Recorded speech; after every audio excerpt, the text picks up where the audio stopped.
আজও আমি বাতাসে লাশের গন্ধ পাই, আজও আমি মাটিতে মৃত্যু নগ্ন নৃত্য দেখি।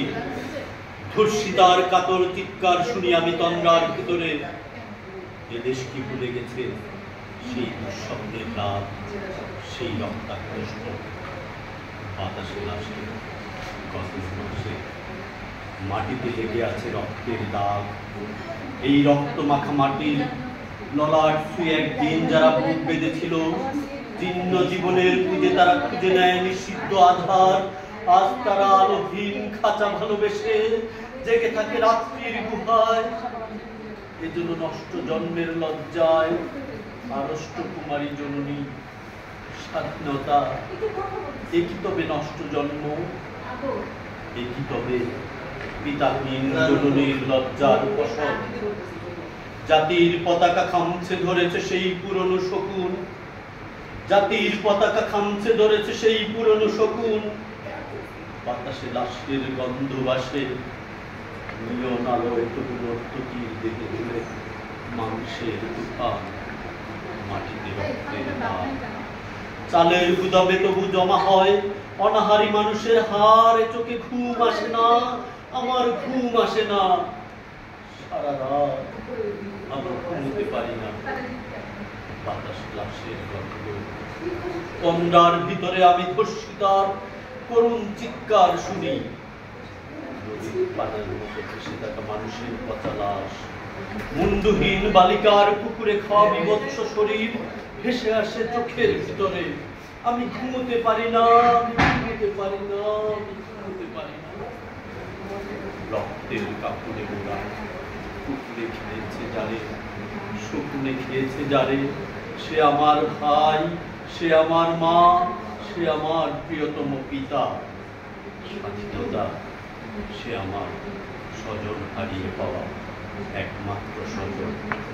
স্বাধীনতা সে আমার প্রিয় রক্ত মানুষের কেনা অমূল্য ফসল। ধর্ষিতা বোনের শাড়ি, ওই আমার রক্তাক্ত জাতির পতাকা। আরো ছিল শুনাই না। হেলালে আমার ঘুম আসে না শুনে আমার একটা কবিতা মনে পড়ে গেছে। আজকে বন্ধু আমার নাই, আমার বন্ধু রশিদের কবিতা, কেন আমার ঘুম আসে না।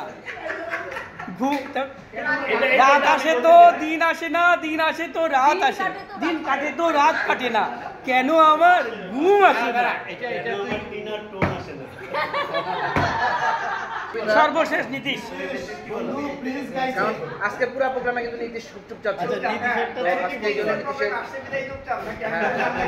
নীতিশ আজকে শেষ বক্তব্য নীতিশ তার কবিতার মাধ্যমে আমাদের মাধ্যমে একই সাথে প্রিন্সের এই প্রোগ্রামটা কেমন হয়েছে সে সম্বন্ধে তোমার একটু মূল্যায়ন। এই প্রোগ্রামটা কেমন হয়েছে, মূল্যায়ন, সার্বিক মূল্যায়ন এবং একটি কবিতা আবৃত্তি। আগে প্রোগ্রাম, আগে গান কবিতা করে এলো, তারপরে আমরা জোর করা হইলে আসতে পারি। তোমার কাছে আমার একটি রিকোয়েস্ট থাকবে, কৌতুকের যে শব্দ যেগুলো আছে হচ্ছে যে আমি তো আর প্রিন্স হতে পারবো না। না এটাই কৌতুক, এটাই কি কৌতুক। আমি হেলাল হতে পারবো না, তাই না? নীতি অথবা আমি হতে পারবো না। আমি যেরকম শেষে দেবো আমার বলার একরকম। এই সবাই শুনো, এই সবাইকে আমার চেম্বার দেখার এই খালাদা এখান থেকে যাব আমার চেম্বার এখানে আছে। পরে পরে। আচ্ছা কৌতুক হচ্ছে। আচ্ছা সবাই চুপ করি, আমরা শেষ করি।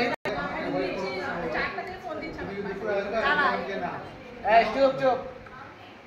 আজকে আমার ইনভাইটেশন আছে। এটা কিন্তু কৌতুক না, এটা কিন্তু কৌতুক না, এটা বাস্তব। শোনো না, বলে কার ইনভাইটেশন? আমি বললাম যে আমার বন্ধু প্রিন্স ইনভাইটেশন। বল তোমাকে লাস্ট বলতে কিছু নাই।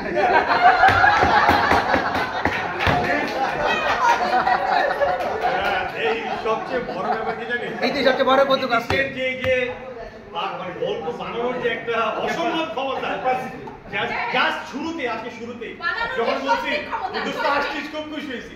বলে আজকে আমার বক্কি বলেছি জানিস, বলে যে জিজ্ঞেস করছে কোথায় যাও, একই সুরে কোথায় যাও, বলে আজকে প্রিন্সের ইনভাইটেশন। হ্যাঁ অবশ্যই তোমার যাওয়া উচিত।